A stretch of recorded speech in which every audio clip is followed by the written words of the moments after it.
सा एक बंदे को लोग दोज़ख में लेके जा रहे हैं, तो हुजूर ने देख लिया और बताया किसने? हजरत आदम ने।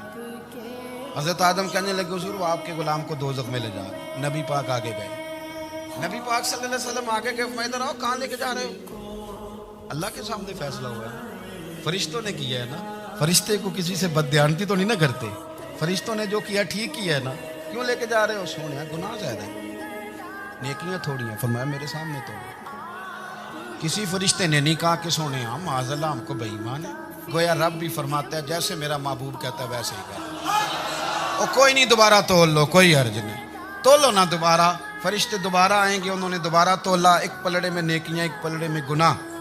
अब वो गुनाह फिर ज्यादा निकले तो नबी पाक ने ना जेब से इतना सा रुका निकाला। रुके का भी कोई वजन होता है, वो हुजूर ने नेकियों के पलड़े में रख दिया, नेकियां बढ़ गई, फरिश्ते भी चुप कर गए।